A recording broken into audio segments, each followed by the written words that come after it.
Parece que temos que começar a fazer comparações entre Portugal e o Faroeste, porque neste momento saca-se de uma arma com uma grande facilidade em Portugal, até porque no dia de hoje venho falar-vos de um tiroteio que aconteceu em Carcavelos e que é algo completamente absurdo e abominável. E portanto, vamos ver, meus caros, esta notícia para fazermos aqui uns breves comentários até da situação em Portugal do ponto de vista da segurança e analisar também este caso em concreto. Há vídeos nas redes sociais, mas eu tenho algumas dúvidas de que eu pudesse mostrar-vos o vídeo sem levar qualquer tipo de aviso do ponto de vista de alguma violência das imagens. E, portanto, venho mostrar-vos esta notícia e depois passamos então à análise. Ora, era como eu dizia, 4 tiros, um ferido e um suspeito em fuga, o que se passou em Carcavelos.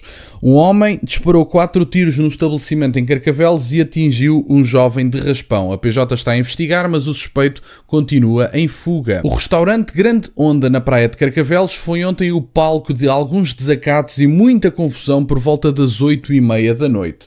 Estes desentendimentos levaram mesmo a um jovem de 22 anos tivesse sido transportado para o hospital após ter sido atingido de raspão com uma bala. Os desacatos envolveram outros indivíduos, como comprovam alguns vídeos nas redes sociais, mas até ao momento as autoridades não sabem os motivos dos disparos e se o jovem atingido era algum tipo de alvo.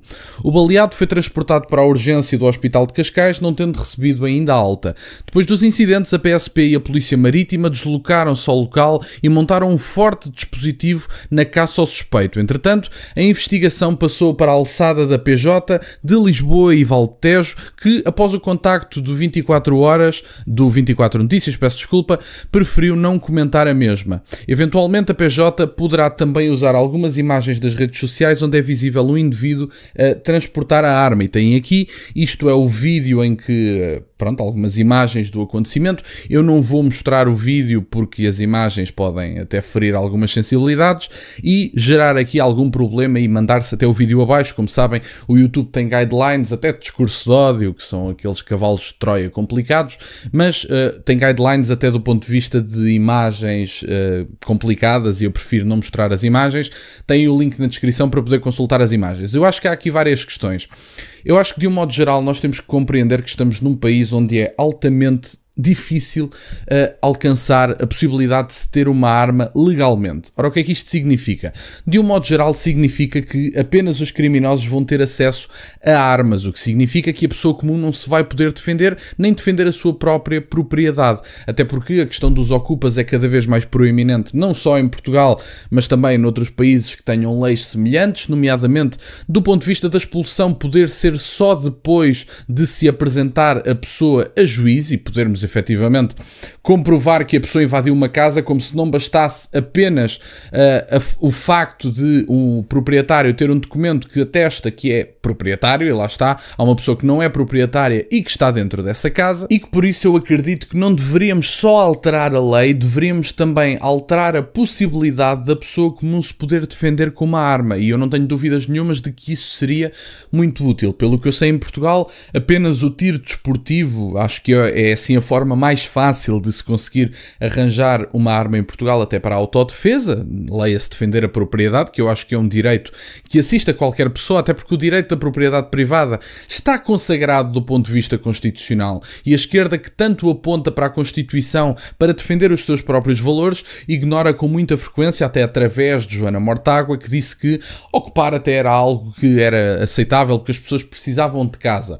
Esquece-se também a Joana Mortágua de que uma próxima vez pode ser ela, uma próxima vez pode ser um político, e aí obviamente que a propriedade privada será novamente um direito constitucional a que todos ligamos muito, pelo menos até nos tirarem a casa e termos que esperar 2 ou 3 anos para retirar esse invasor, esse criminoso da nossa casa. Eu acho que há aqui várias questões. Tem havido cada vez mais uma banalização da violência na sociedade portuguesa. Isso tem acontecido em outros países da União Europeia. Há países que estão praticamente a entrar em ponto rebuçado do ponto de vista da possibilidade de uma guerra civil. Eu creio, e até segundo alguns especialistas que eu já ouvi, eu creio que a guerra civil pode brevemente ser algo inevitável e pode vir a rebentar Por exemplo, na Irlanda pode ser o primeiro sítio que não me chocaria muito que acontecesse, mas eu acho que depois os outros países da União Europeia e outros que não fazem parte da União Europeia começariam a cair como dominós e teríamos as tensões sociais do ponto de vista cultural a dar de si, que é algo que já é previsto por especialistas há imenso tempo. As pessoas que estudam este tema e alguns especialistas em confrontos, nomeadamente em guerras civis ou outros tipos de guerra, já se aperceberam que estamos num clima muito complicado na Europa e que a banalização da violência é apenas o primeiro passo para que o clima de guerra civil chegue ao ponto rebuçado. O ponto rebuçado pode chegar nos próximos 5 a 10 anos, se não houver uma inversão completa do que se está a passar na Europa, mas há especialistas que argumentam, pessoas que eu sigo e de que gosto bastante. Deixo, por exemplo, o nome de David Betts, que eu acho que é um nome que vale a pena ser ouvido, é uma pessoa muito interessante. Mas eu acho que é importante que se diga que este clima de guerra civil pode chegar nos próximos 5 a 10 anos, mas mesmo que haja uma inversão das opções políticas que geraram esta situação, a inversão dessas opções políticas não vai gerar um cenário de tranquilidade do ponto de vista de resolução. Ou seja, eu, por exemplo, sou a favor de centenas de milhares, se não milhões de deportações, mas eu também tenho uma certeza absoluta, até segundo alguns especialistas também, que argumentam que o que está a acontecer nos Estados Unidos da América, enquanto Trump tenta implementar uma política de deportações que nem se compara ao número de deportações que, por exemplo, Barack Obama fez, tem gerado um conjunto de tensões sociais em que imigrantes e pessoas da esquerda e da extrema-esquerda se juntam para causar desacatos a nível social. E depois há outra particularidade muito interessante do ponto de vista tanto das opções políticas como da possibilidade de guerra civil.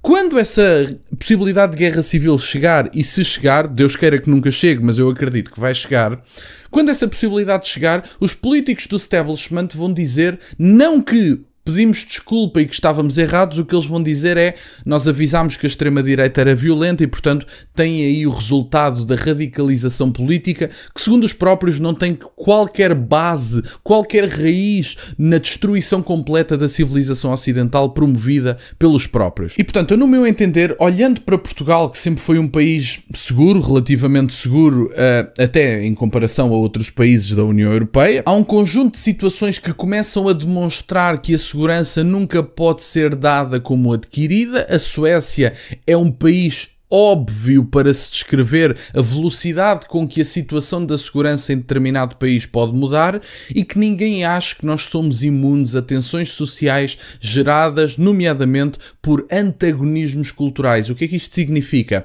Um conjunto de pessoas que acredita num determinado conjunto de valores e de princípios diferentes dos nossos e que, por isso, vão eventualmente entrar em conflito, principalmente quando houver um gatilho forte o suficiente. Que gatilho pode ser esse? Bom, esse gatilho pode ser uma crise económica, esse gatilho pode ser uma guerra, esse gatilho pode ser N de coisas que vocês possam imaginar.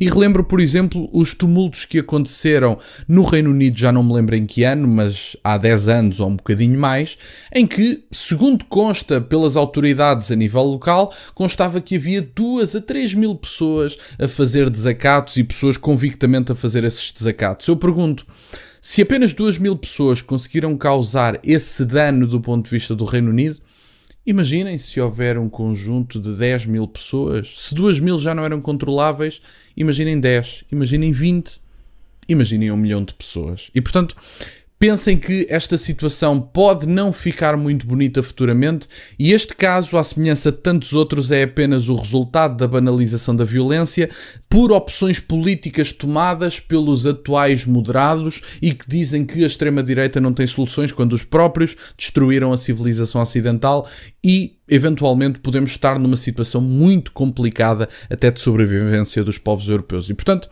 era isto, meus caros, que eu tinha para partilhar. Temos aqui um caso de completa banalização da violência, em que retiramos uma arma do bolso de forma completamente banal e em que deixamos desprotegidos os cidadãos comuns, única e exclusivamente porque dificultamos tanto o acesso a armas, nem que seja só para defender a propriedade privada, que acho que é o mínimo dos mínimos. Mas enfim, era isto que eu tinha para partilhar, meus caros. Quero-vos agradecer imenso por estarem desse lado. Peço-vos só o gosto neste vídeo e que subscrevam o canal. Tem as minhas redes sociais e o MBWay na descrição, para o caso de quererem fazer alguma doação. E nunca se esqueçam, meus caros, questionem tudo. Até à próxima.